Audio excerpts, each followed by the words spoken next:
I'm house sitting for Willard, and he didn't really say I could have anybody over, so I'm feeling a little anxious, but Miss Blodgett kind of just forced her way in. The thing is, Miss Blodgett, I got accepted into a master coaching cohort. Well, I mean, I paid like a lot of money to join, but it was invitation only. But my homework is I gotta interview someone who's like a business person, and unfortunately you're the only, fortunately I know you, so I can ask you all about it. Oh, it's an ask me anything, if you will. Well, like I said, Rost, I just gotta check my file of hacks. Rost. You have one of those for your business? It's really indispensable. I don't know if I have enough appointments to fill up a file of facts yet, but really imperative that everybody have a file of facts for the business. Looks like I'm free, Rost. I'm free to do an interview. I got at least 3 hours I can spare. I actually don't have 3 hours. What exactly did you sell, Miss Blodgett? And well, Rost, it's like I sold a little bit of everything. I guess the better question is, what didn't I sell? Catalytic converters, sanitary supplies. I sold those little things that you put over your dashboard. It's got little pockets in it for your compact disc. I sold just about anything and everything, Rost. Did you, work for a company, or? No, I worked all over the Northeast, and I didn't really have a territory, so to speak. What's your favorite memory of your time in the business? Well, I used to be on the speaking circuit, doing little talks and everything, tell people how to be better in business. People used to come up to me after they say, Eunice, they says, I sat in that meeting with you and I came out a changed person. They say, how'd you do it?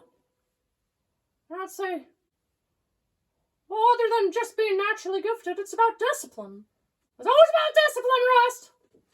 Gotta get up at 5:30 in the morning. I do my little toe touches. I do my jumping jacks. What was your greatest achievement as a businesswoman? I think the highlight of my career was when they put me up on the Howard Johnson and the executive suite. Executive suite, Rost! Well, Howard Johnson does sound pretty sweet. It could have done with a little bit of redecorating, but it was very, very nice. Very nice. They said I could have anything I wanted out of the mini fridge, but I said, excuse me, just because I'm wealthy doesn't mean I'm going to be careless. Even if it's on the company dime. That's pretty responsible. I can go to Kroger's right across the street, get the same snacks and 5 times as many for the same price. That was a good fiscal move. You gotta never lose your sense of discipline, Rost. Gotta be frugal at times. What was the other thing I was gonna ask? What's your philosophy about business? Well, I guess my number 1 sales philosophy, which actually I did originally come up with, but somebody stole it from me. But I don't care about that anymore. I'm not spending any more money in a lawsuit. Pain points. It's all about pain points, Ross. And once you know the pain points, you can leverage that. You can make people feel like their problems are bigger than they are, and then you can sell them something to fix the problem, which of course is not going to. That sounds kind of aggressive and potentially unethical. No, sometimes you gotta be stone cold, Rost. Stone cold. There's no room for feelings in this business. I stuff all my feelings down, and I've never been happier since I started doing that. Right.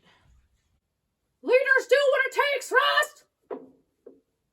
You want to be a leader or a follower? This all sounds a little vague. If you're still not making any money, it's because you're still in that mindset. That mindset, Rost. It's all up there. Right. Well, it's like they used to call me the snake. It's like they used to call me the rattlesnake, Rost, because they could hear my gold watches jangling from all the way across the parking lot. Sometimes it's good to invest in a little personal jewelry. In a little flair. You get yourself a little flair and people start paying attention. They start respecting you.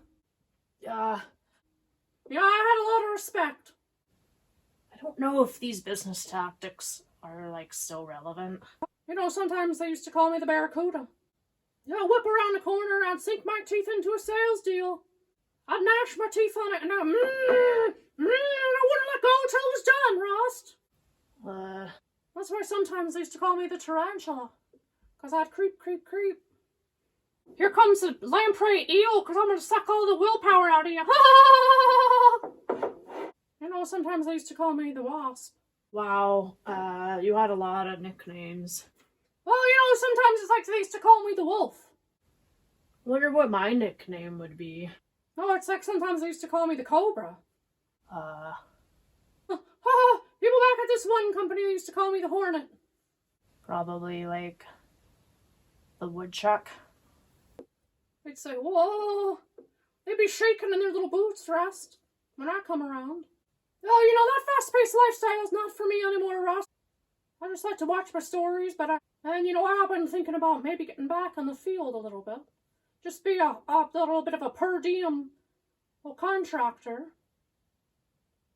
A little ass needed. This has been really informative. Gotta create scarcity, Rust! Unfortunately, we have to kind of wrap up.